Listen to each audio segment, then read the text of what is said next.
그러니까 하안검을 하지 않고 효과를 본다는 그런 의미로 나는 하안검은 조금 부담스러운데 이거는 하안검을 하지 않고 리프팅이 된다고 하니까 그러면 이거를 해볼까? 이렇게 생각하시는 분들이 있을 수는 있을 것 같아요. 이렇게 전후 사진을 비교해 놓은 게 있는데 이렇게 올라가고 뭐 이런 거는 좋다고 볼 수 있는데 한 가지 특징이 뭐냐면 눈밑이 엄청 평평해요. 애교살의 모습이 잘 안 보이고 눈밑이 평평하게 여기가 쫙 펴진 느낌이 들어요. 그래서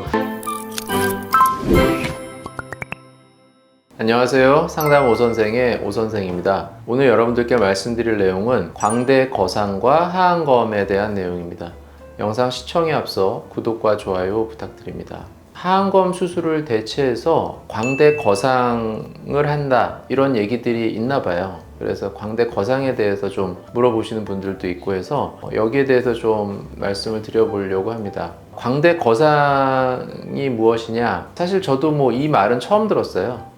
이런 광대 거상술이 있다 이런 얘기는 어떤 수술 명칭으로 이렇게 되어 있는 건 아닌 것 같은데 어떤 내용에 따라서 붙인 이름이 아닐까 싶은 생각이 들고요. 광대 부위라 그러면 이제 이 부분이 광대죠. 우리 광대뼈라 그러면 여기 이렇게 툭 튀어나온 게 광대뼈잖아요. 근데 실질적으로 광대가 뼈가 이렇게 앞에서부터 옆에까지 다 같이 이렇게 있거든요. 그래서 아마도 광대 거상이라고 할 때는 그냥 앞광대 여기를 올리는 게 아닌가. 내용을 보면 이제 그렇게 되어 있더라고요. 뭐 수프를 올린다 이런 말이 써 있는 걸 봐서는 광대 거상이라고 할 때 광대는 이 앞광대를 올리는 것처럼 이제 보여져요. 그리고 거상은 당연히 올려주는 수술이니까 뭐 안면 거상처럼 이마 거상 이런 식으로 거상 올려준다는 얘기고 그러니까 광대 거상하면 광대를 올려준다. 즉 앞광대 부위를 올려주는 수술이다. 이렇게 생각을 하면 될 것 같아요. 그래서 근데 여기서 이제 중요한 게 하안검 수술을 대체해서 광대 거상을 한다고 이제 얘기를 하더라고요. 그래서 하안검 수술이라는 거는 우리가 눈 밑에 이 속눈썹 아래 부분에 이 피부를 절개를 하는 거죠. 직접.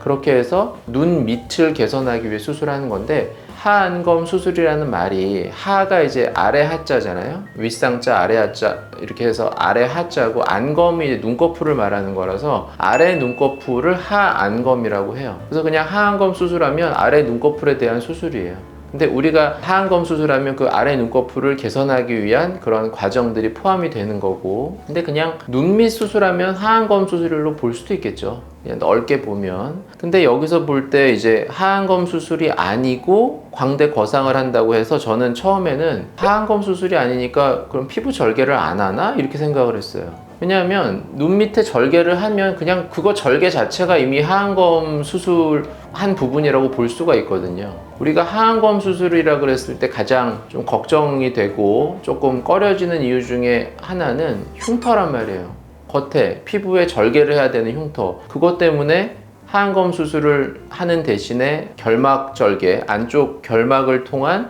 눈밑 지방 재배치에 이제 관심이 많이 갖게 되는 거고요. 근데 여기서 보면 광대 거상이라고 하면서 절개는 하안검 절개를 하는 것 같아요.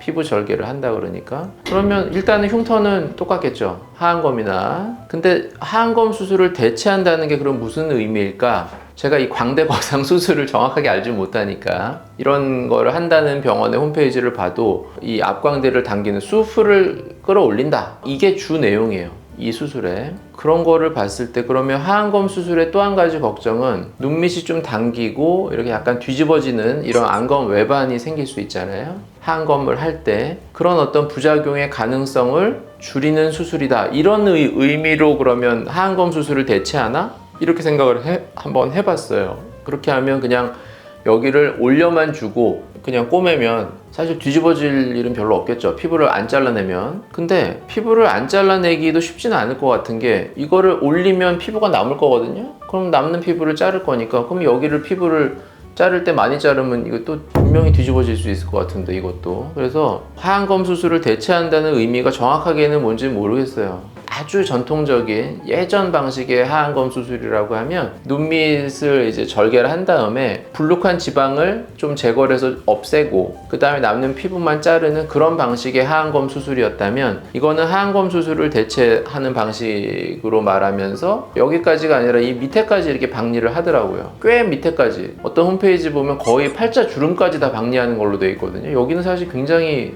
많이 내려간 부위라고 볼 수가 있는데, 중간에 나오는 신경이나 이런 걸 피해서 그러면 뭐 앞쪽 뒤쪽으로만 이렇게 박리를 해서 여기까지 박리를 하면 사실 굉장히 많이 박리가 된 거고, 아마 회복 기간에 붓기나 이런 거 상당할 걸로 생각은 들어요. 근데 하여튼 여기까지 박리를 하는 걸로 돼 있어요, 그 그림상으로는. 그런 다음에 이렇게 끌어올려서 이렇게 당겨준다.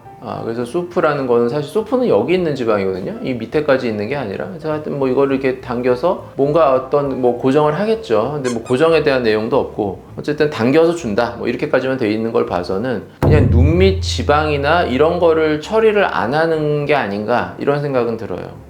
눈밑 지방 처리 뭐 이런 얘기는 아예 없고, 그냥 절개만 하안검 절개를 해서 들추는 거죠. 밑에까지 들쳐서 끌어올린 다음에 고정을 해주고, 그 다음에 그냥 피부를 다시 봉합하는 게 아닌가. 그러니까 결국은 이제 앞쪽을 거상을 하는 그런 개념인 것 같아요. 그냥 하안검을 하지 않고 광대 거상을 한다 그러면 뭐 말이 안 되는 건 아니죠. 그냥 하안검이 아니고 나는 광대 거상을 했다고 말할 수 있지만, 여기서 사실은 중요한 포인트는 하안검 절개와 똑같은 절개를 한다는 거죠. 그러면 누가 보면 하안검을 한 걸로 볼 수도 있겠죠. 절개선이 똑같으니까.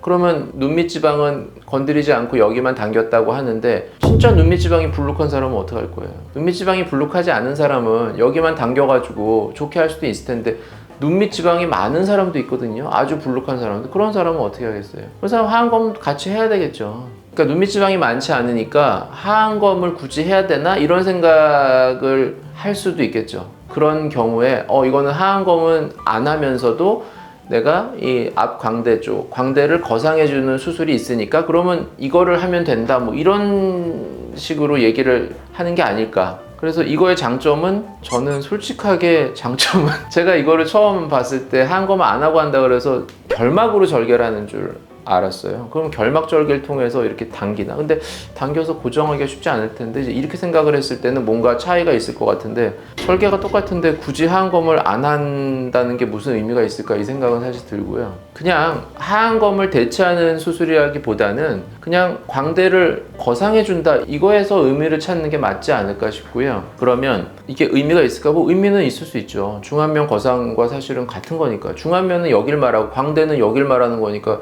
같은 것 같아요, 제가 볼 때는. 근데 이걸 굳이 하안검을 대체하는 수술이라고 말을 하는 이유는 잘 모르겠어요. 절개도 같은 하안검 절개면서. 그리고 뭐 스마스층을 당기기 때문에 뭐 유지 기간이 오래 간다, 뭐 10년씩 간다. 사실 스마스층을 당긴다는 거는 중안면에서는 스마스층이 보기가 저는 쉽진 않아요. 이렇게 옆이나 이런 데는 스마스가 명확하게 있는데, 앞쪽에서 굳이 말하자면 그냥 안윤근 그 막을 스마스라고 볼 수 있을까? 결국 근데 다 박리를 하고 당길 때는 안윤근과 수프라는 거는 그 안윤근보다 깊은 데 있는 거거든요. 그러면 수프와 안윤근을 다 같이 당겨주는 거기 때문에 이걸 굳이 스마스라고 말하기는 조금 애매한 부분이 있어요, 분명히. 그러니까 하안검을 하지 않고 효과를 본다는 그런 의미로, 나는 하안검은 조금 부담스러운데 이거는 하안검을 하지 않고 리프팅이 된다고 하니까 그러면 이거를 해볼까? 이렇게 생각하시는 분들이 있을 수는 있을 것 같아요. 우리가 왜 하안검을 하면 좀 겁이 나잖아요. 제가 겁나는 게 이제 절개를 해야 되면 흉터가 생기고, 하고 나면 뭐 눈밑이 뒤집어질 수도 있고, 이런 부분이 좀 걱정이 되시는 분들에 있어서 하안검을 안 하고도 이 광대를 거상할 수 있다, 이런 식으로 이제 얘기를 하는지 모르겠는데, 일단 절개는 같아요. 절개에 대한 부분은 차이가 없고, 그러면 눈밑이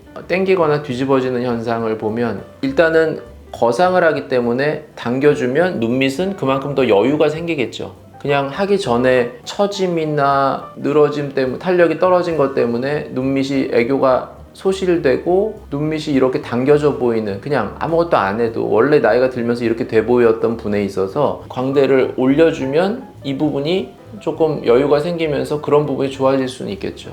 여기서 중요한 거는 이렇게 올렸을 때 이 안윤근, 눈 둘레에 있는 안윤근을 사실은 따로 이렇게 당겨주고 걸어줘야 안윤근의 탄력이 강화가 되면서 눈밑 모양이 좋아지고 애교살도 강조가 될 텐데, 그냥 하안검을 안 하고 이것만 올린다고 하니까 사실 이 부분에 있어서 이 눈밑 부분이 조금 애매해요. 이걸 굳이 안 할 이유가 뭐가 있을까 싶기도 하고, 이걸 올리면서 하안검 여기도 같이 처리해주면 훨씬 결과가 좋을 텐데 왜 하안검을 안 한다 그러면서 이것만 당기는지는, 굳이 열었는데 하안검 같이 해주면 더 좋지 않을까, 이런 생각이 좀 있고요. 제가 또 어떤 홈페이지에서는 이렇게 전후 사진을 비교해 놓은 게 있는데 이렇게 올라가고 뭐 이런 거는 좋다고 볼 수 있는데 한 가지 특징이 뭐냐면 눈밑이 엄청 평평해요. 애교살의 모습이 잘 안 보이고 눈밑이 평평하게 여기가 쫙 펴진 느낌이 들어요. 그래서 그걸로 유추해 봤을 때는 애교살을 만들진 않지만 아마도 이렇게 당겼을 때 여기 이제 피부가 남을 거 아니에요. 피부를 이제 다시 봉합하기 전에 아마도 남는 피부만큼은 일부를 좀 잘라내고 그 다음에 봉합하는 게 아닐까. 그러다 보니까 여기가 그냥 이렇게 평평하게 쫙 이렇게 당겨져 보이는 게 아닐까, 그런 생각은 좀 들어요. 그래서 제가 뭐 이 수술을 정확하게 어떻게 하는지를 알고 이렇게 말씀을 드리는 건 아니고요. 저도 사실 처음 들어봤는데 여기에 대해서 요즘 궁금해 하시는 분들이 있다고 해서 좀 내용을 준비해 봤고, 나름 이 수술을 한다는 그 병원의 홈페이지에서 일단 나와 있는 내용들, 그리고 전후 사진들 이런 걸 좀 유추해서 말씀을 좀 드려봤고요. 그냥 제가 조금 한 가지 아쉬운 거는 광대 거상을 하실 정도의 그런 정도의 병원이시라면 그러면 이왕 연거 하안검을 같이 하면 훨씬 더 좋지 않을까, 뭐 이런 생각을 좀 해봅니다. 저는 이제 그렇게까지 밑에까지 많이 열진 않아요. 박리 자체를 저는 그냥 수프를 살짝 보이는 정도까지만 해서 그냥 이렇게 올리는 거지 밑에 여기까지 이렇게 박리를 하진 않거든요. 그러니까 저는 수프를 살짝 보이는 정도까지만 하는 편이지 여기에 신경이 있고 그러면 신경보다 더 밑에까지 막 이렇게 내리거나 그러진 않아요. 뭐 할 수도 있겠지만 사실 이 중안면 거상이라는 수술이 진짜 필요한 분들은, 정말 이게 아주 많이 처진 분들은 이게 많이 필요할 수 있을 거는 같은데, 중안면 자체가 아주 살짝 늘어진 사람의 경우에는 그냥 조금만 올려주면 되거든요. 그러니까 제가 생각하는 이 수프 리프팅 이런 개념은 그냥 원래 있던, 젊었을 때 원래 있던 자리까지만 그냥 복원을 시켜주자, 이게 어떤 저의 그 컨셉이에요. 그래서 많이 안 처진 사람을 그냥 원래 자리가 아니라 더 많이 이렇게 올려주면 오히려 저는 모양이 더 이상하다고 생각이 들거든요. 광대가 이렇게 그냥 여기서 이렇게 처졌으면 이 정도 올리면 되는데 그냥 무조건 많이 올리면 이렇게 광대가 이렇게 올라가면 오히려 그것도 좋은 모양은 아닐 것 같고, 그래서 그리고 또 저는 박리를 적게 하는 거는 좀 회복을 좀 빨리 하기 위한 그런 이유도 있고요. 그 다음에 간혹 가다가 좀 많이 처지신 분들이 있긴 있어요. 좀 연세가 있으시고 좀 많이 처지신 분들은 조금 더 박리를 하긴 해요.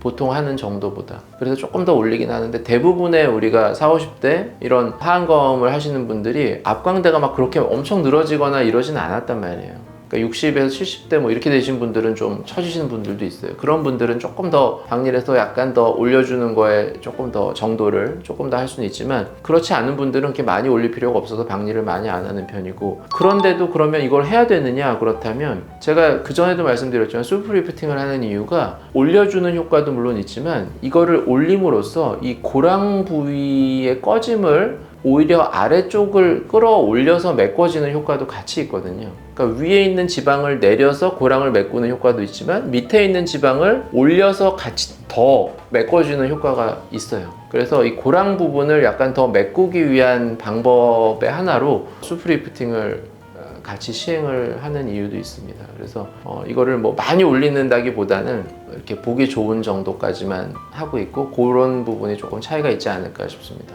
네, 지금까지 광대 거상과 하안검에 대해서 말씀드렸고요. 더 궁금하신 점 있으시면 댓글로 남겨주시면 제가 직접 답변 달아드리도록 하겠습니다. 지금까지 상담 오선생의 오선생이었습니다. 감사합니다.